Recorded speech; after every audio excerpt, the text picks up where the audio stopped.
All right, well, speaking of transactions, our next presentation is going to be our first panel discussion, and they are going to focus on automation in the real estate industry.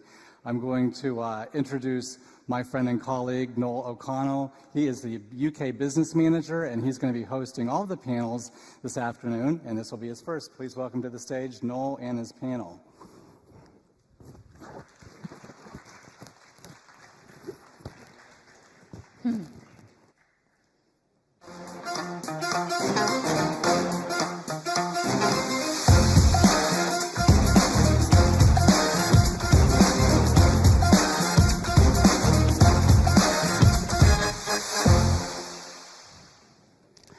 So, good afternoon, everybody. This is the first of 3 panel discussions. Just to introduce myself, my name's Noel O'Connell.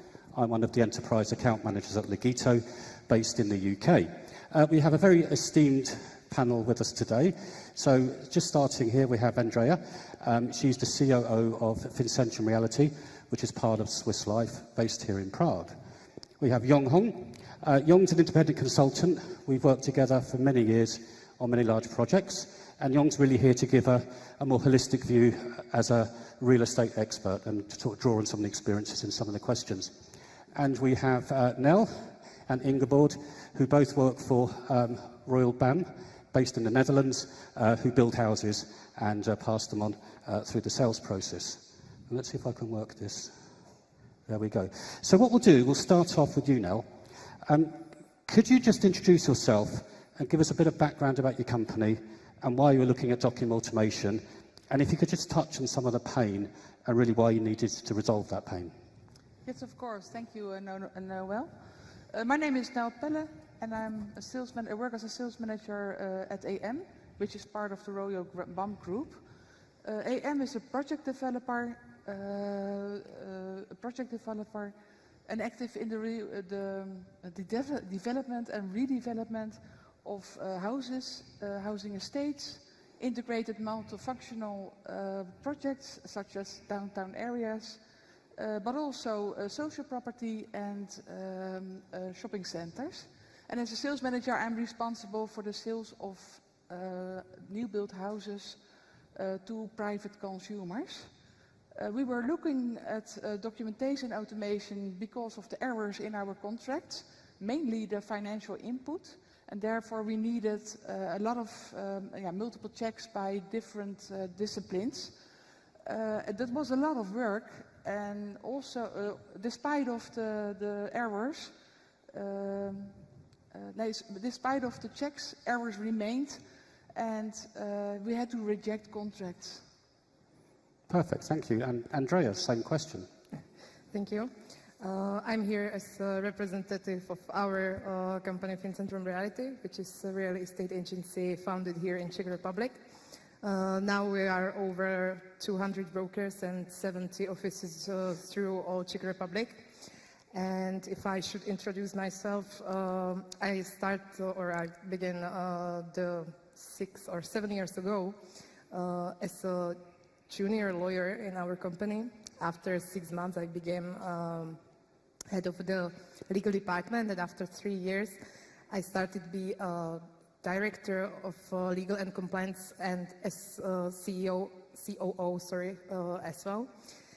And you know what is the great when you are going through all these stages is because you know what the department really needs, what is their pains, what they need to develop. And if you are if you got an open mind to do innovation and technologies, it's a great combination, and I am the one of that love this. So we know that our main pain was low efficiency, a lot of error rates, and there was no process that could help us. Perfect, thank you. I'm just going to slightly change things a bit, Young, but drawing from your experience in working with Colliers and Knight Frank and Cushman & Wakefield and CBRE, you've been engaged to go out and find solutions on behalf of some big global companies. What's your approach, really, of reaching out to the marketplace, doing your assessments, and the kind of process that you go through to actually select and present a solution to the organisation you're working with? Sure. Oh, apologies.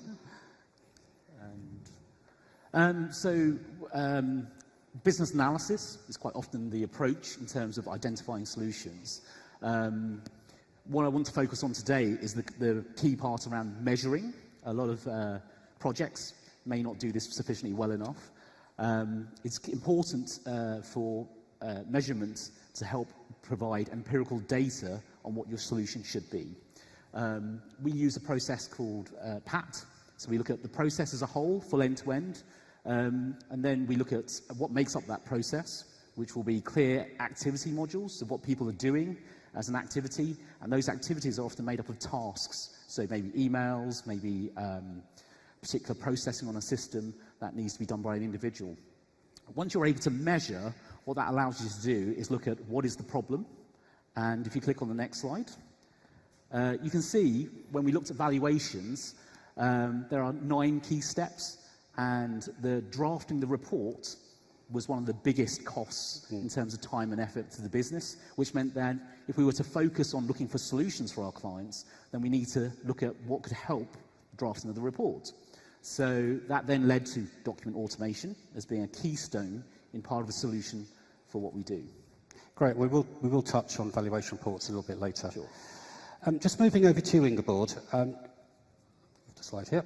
Can you just explain what documents you've automated, your approach to the template creation of those documents? I know they're quite complex in your use case. Yes, of course, Noel. The templates we automated were purchase agreements and building contracts. And the approach of us were various. Of course, an extensive discussion with Legito in the person of Edward to get Legito very well and know all the possibilities. What does Legito need to build with us the template?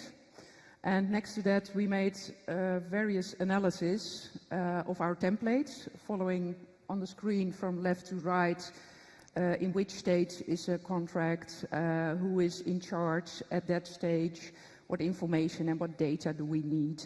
And with those analysis, we did know what information we needed from SAP, our financial system, and how to connect with our templates. And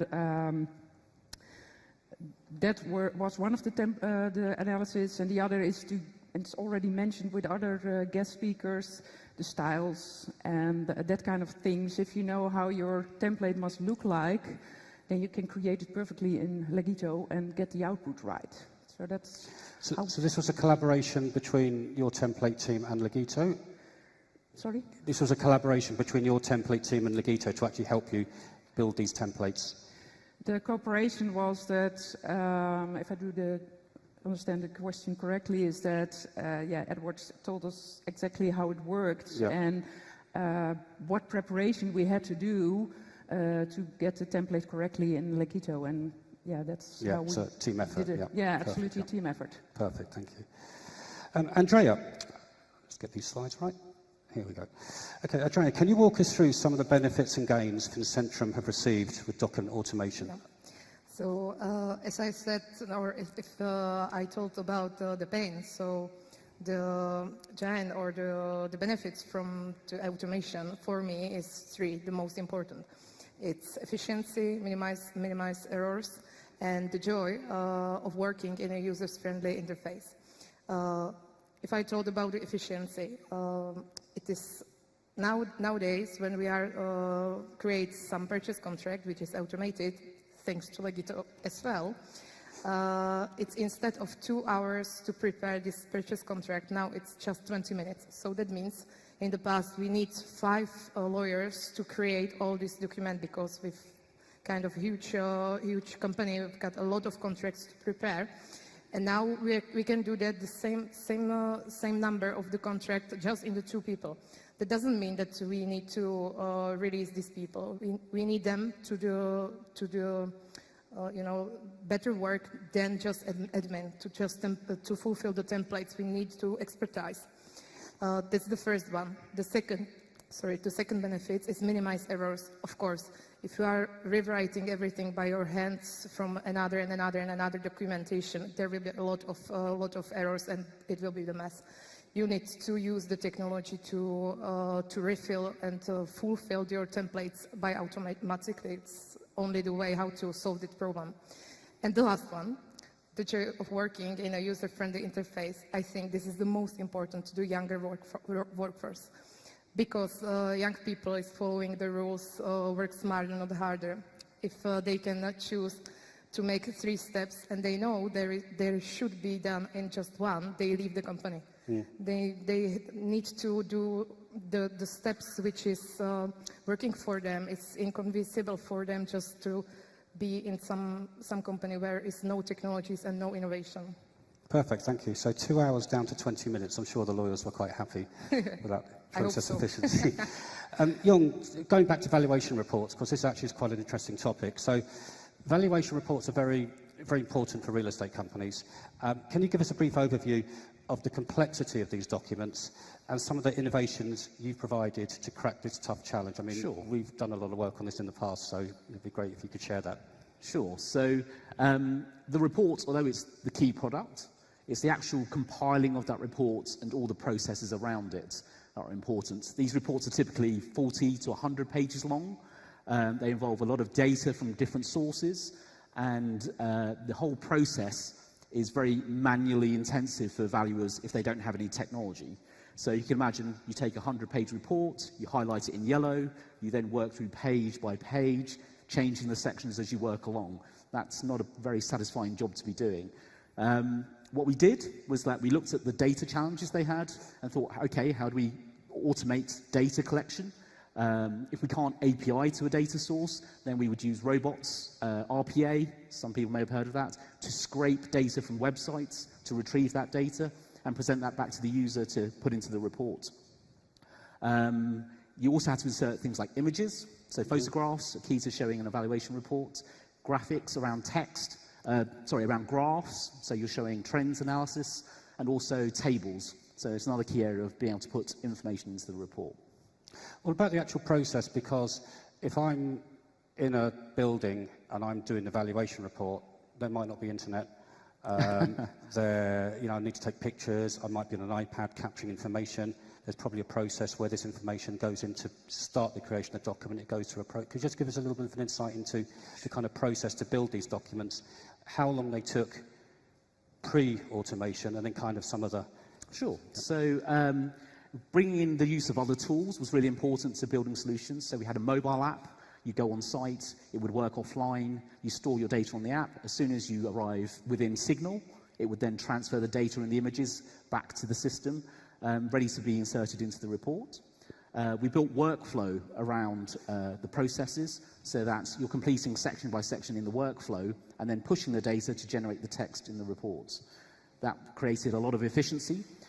Typically, a valuation report in residential properties would take about probably 1 to 2 days in actual time spent on the report. You can get that down to 2 hours now. Yeah. And how many valuation reports typically would one of the big real estate companies be producing on an annual basis, just roughly? Typically between 7,000 to 10,000 reports per annum. Okay. And they charge a lot of money to the banks to Absolutely, do this. yes. So the more efficiency they can gain, the more Well, more it definitely has improved margins. I've Yeah. been back to some of my clients recently, and they have been very pleased about the outcome of using document automation in particular as well. Perfect. Thank you, Jong. Okay, Nell, I will get the slide right this time. Got it wrong. Nell, can you explain your documentation process and how this was improved from your internal forms with the data flowing to the real estate agent to the final agreement, and also the role of SAP, how that played in this process? Yes, well, coming from multiple checks by different disciplines, we are improved to a smoother process with less errors, and by using Legito and the ability to input data from SAP, mainly the financial data, only one check remains. Before we can start the signing process. And the process is so much easier for the real estate agent because they only have to fill in the template with, or complete the template with the buyer information. and choose from a few conditions in a few articles, and then they can send it to the sales manager for the approval. The use of the Kanban board is beneficial for the real estate agent, because they are able to track the follow-up of the contracts, and that wasn't possible before. So SAP is feeding the templates, and then the documents are created. Are you pushing data back to SAP, or is it just a one-way? Yes, indeed. Yeah. Yeah. Okay. Andrea, can you explain how document automation has grown within Fincentrum from legal to the brokers, and what are your plans for the future, and how do you cope with the change? Yes, I like. So we started with automation in legal department. I think it's clear because I was one of them. So that was our beginning. Till the day, we just communicate with our brokers only by email. And we know there is a little bit messy, a lot of messages and everything. So we started the legal department in 2 steps or two stages. First, but both of them going through together.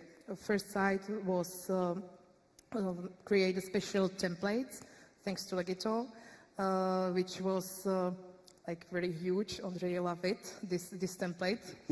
And there was a lot of variation of the situation in the business case, and it's fulfilled automatically by just push the button in our CRM, because all the information that we need to create, it's in the CRM. So we need to find some space when we are communicate with our brokers and taking together in one spot. So that was the one side. And the other side is the templates, the fulling the template. And then we started with the legal department. It was success. We was totally happy, 20 minutes, hurrah. And then we started, or we wanted to expand to the brokers. We want to share this joy. Let's make our works easy, so let's make your works easy. So we create a virtual assistant. It's a special tool, so it's like application, which is included 3 steps. It includes OCR, it includes, again, the templates filling, and biometric signature, signed by Legito. Yeah.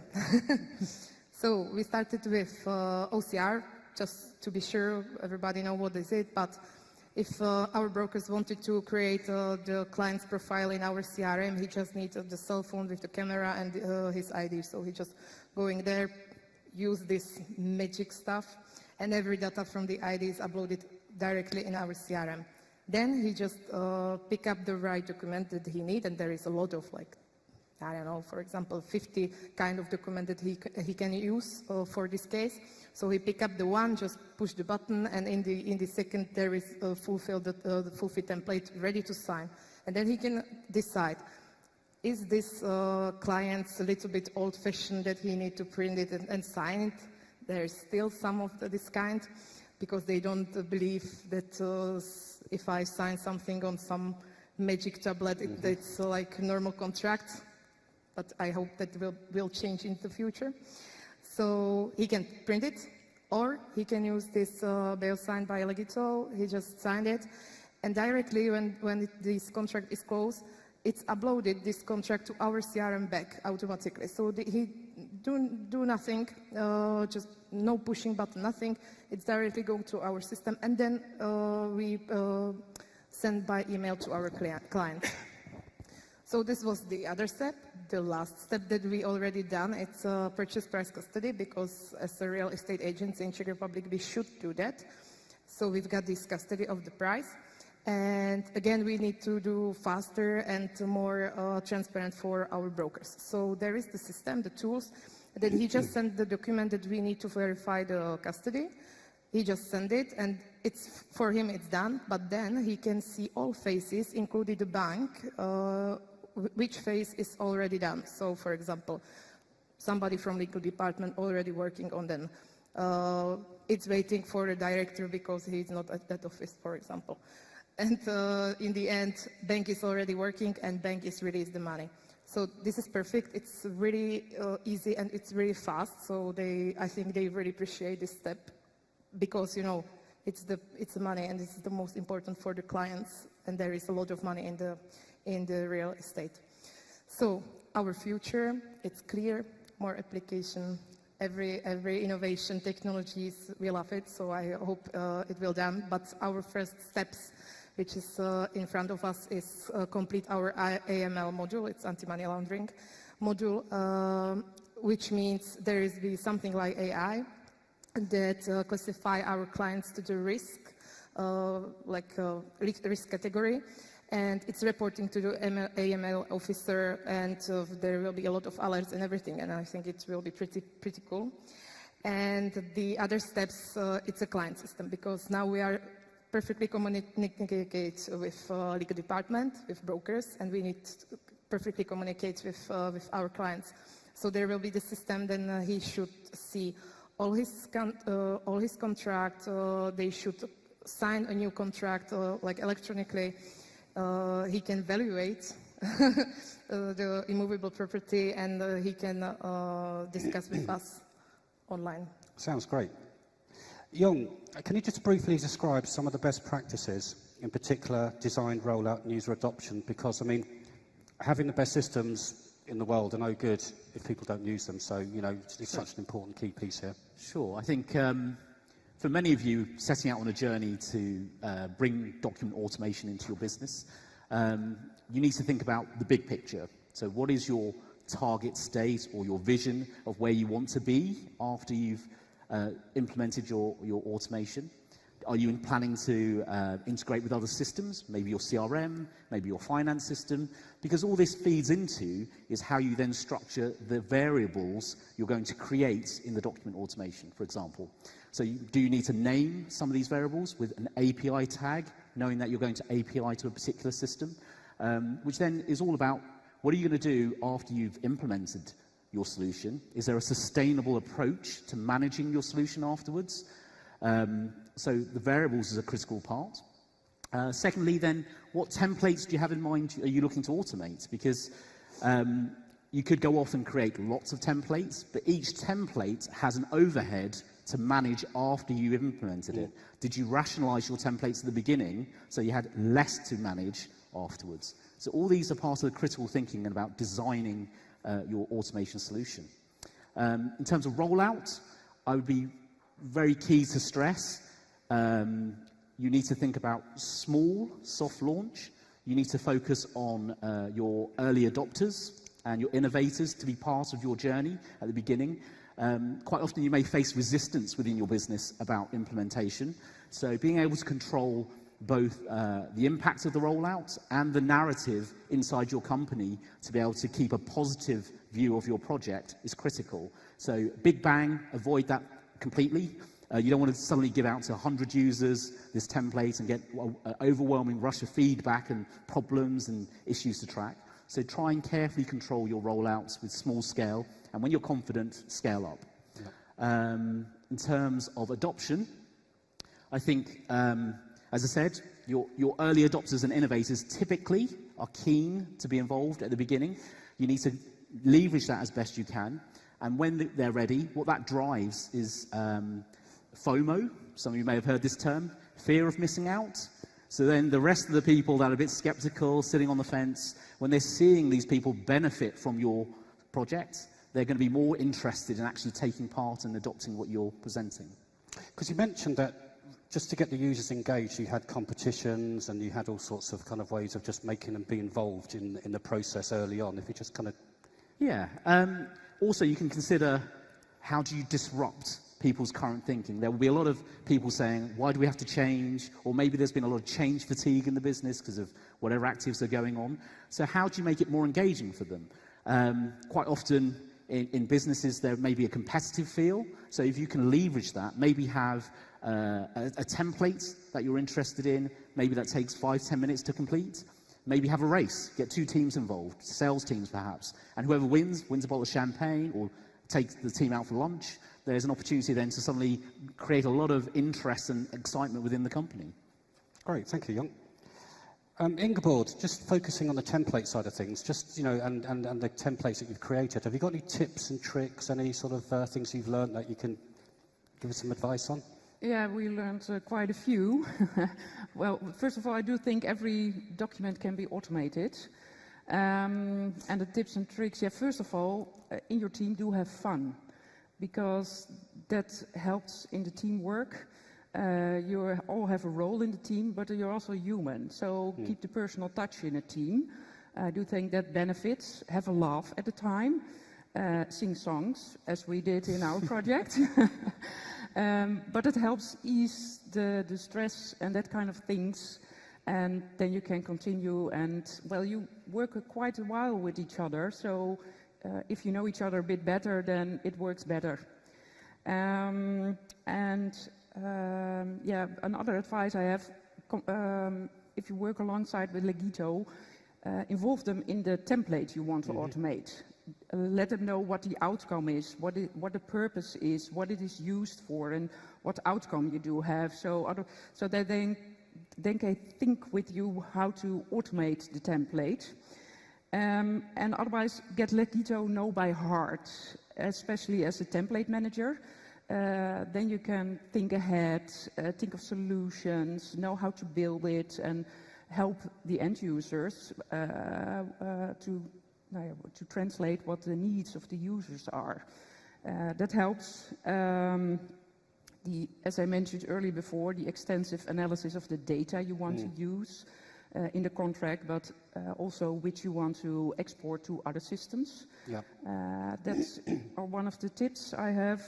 And think of all the scenarios which could occur in the project, or something irrelevant issues where you use the document in, so that you can solve issues with that. For example, in our template we have interest calculations, and the interest calculation is triggered because today I closed the agreement and the interest date is in the past, but we stumbled upon a scenario in which the interest rate was in the future, and then the interest calculation is also triggered, and that was not what we want to happen. So think of all those scenarios, variables, what can happen with your document, and in which situation the document can come. So absolutely think it through, yeah. Yeah, those are my tips and tricks for... Just kind of following on from that, Nell, so, you know, with these great templates, just in terms of the gains that have been adopted in your department, you know, as we mentioned, there's forms capturing data that flows into these agreements through. So if you just give us some of the gains, because they've been quite impressive, haven't they? Yes, the gains we achieved are we reduced many errors in creating templates, creating documents. We improved the process through sales, real estate agent, and the contract administration. But the process of the real estate agents improved most. From the checks, from 50 to 20 minutes per check, we went back to 5 minutes. There were 3 checks needed, and we bring that back to 1 check per contract. So we have to about an hour gain of time for the contract. We do approximately this year approximately 500 to 750 contracts within Legito, and that will be about 90 person days saved. So someone, if they're working weekends, basically 3 months of their time given back. Yes, absolutely. Yeah. And this is just when you're starting off small, because obviously it will grow and the benefits then will be even larger. Yeah, sorry, I can't understand it well. Sorry, I said the system at the moment is starting off small, so the amount of contracts is going to grow, because I think you do up to a couple of thousand, don't you? Yeah. Yes. So as you're doing more volume, the gains will be even larger, which is great. Yes, that's right. Andrea, I'm just going back to, you talked about BioSign earlier, one of our original products. Can you just tell us how you use tablets and workflow, and just the process around that with people actually using Legito off-site? It's quite an interesting use case. Actually, in common, when you started using Legito, of course, but anything where is something automatically fulfill the template and so on, it's really fast. It's faster your work and everything, and it's really efficiency. And I remember when we started talk with Legito about BioSign, because I don't want to say that, but we was the one who really pressed on them that we need it. So it was a feature we probably developed for you. Oh, actually, a little bit. No, of course, that was their idea, and they are already working on that. But we just needed it really immediately, because when you are somewhere on the meeting with the client, you don't need to spend the time with printing, for example, something, because that's not really common that you are seeing with each other in the office, because actually almost every time is in their property. You are going there, you take photos, you are discuss about the price and everything, and you can't bother the clients. Oh, sorry, do you have a printer here? Is it possible to print this contract? And should we sign it? And on the other side, it's a business. You need to close the contract. You can't wait to another 2 days just to print everything at my place. And you are not prepared before it, because you don't have the conduct in that. So the BioSign in that, it's really great, because in the law side, it's a biometric signature. So it's really easy to prove. It measures the pen pressure and the speed and everything. It's got a lot of analytics, Young, that really proves it was that person who signed it. There is the data about your signature. Like we can't see that, but if the court, for example, need it, they just should send them this huge document where is the pressure and the fast of this, really like I don't know the word in English, but it's in front of court if there is some action, if it's yours. Admissible? Probably. Yeah, of course. The guy who is just checking, the fast and everything. And I think this is really better, because then can't be the mistakes how fast it is, not just because somebody stole that. So it's really amazing. And on the other hand, the younger people, and they are really impressed when they saw that you are bringing the tablet and let's sign the document, and immediately they've got it in the email. So they are like, oh, wow. So it's great. Great, perfect. So we've only got a couple of minutes left, so we are getting to the end of this. But Young, just one last question really for you, just in terms of the future. So where do you see document automation going in the future with things like, AI and robots and some of the things you touched on earlier? Wow, okay, it's quite a tough question. If we think about work as it is now, many of you are working with documents and part of a production process. But actually, as computers can improve, AI, artificial intelligence, machine learning, the ability to decide what goes into a document will happen automatically through rules or algorithms. Okay, so the need for human being intervention into document production will become less and less, more about approving and accepting. So the work of many of you today is potentially at risk of becoming redundant, because computers will take over from doing a lot of that. So what does it mean to the workforce today? It means your skills should be focusing on the future of work. What will that look like? It will be things like your soft skills, your engagement with clients, your time you spend with how you manage them. You will be more involved in perhaps analysis. So looking at data, it's not so much about processing and finding the answer within that data, it's about knowing what question to ask. Yeah. AI, great at being superb at finding and processing, but it still has, it will find it very difficult to relate, to try and connect unrelated data, which is what human beings are fantastic at doing. Perfect, thank you. Well, I think that's the end of our session now, so I hope you found that meaningful and of interest. And I'll be presenting some more panel discussions a little bit later on this afternoon. So thank you very much, Andrea, Young, Ingeborg, and Nel. Really appreciate you spending time with us this afternoon. Thank you very much. Thank you, Noel. Very good. Thank you, both. Yeah, many thanks for everyone in the panel. Thank you very much. And you'll see Noel again later this afternoon in the next panel. So.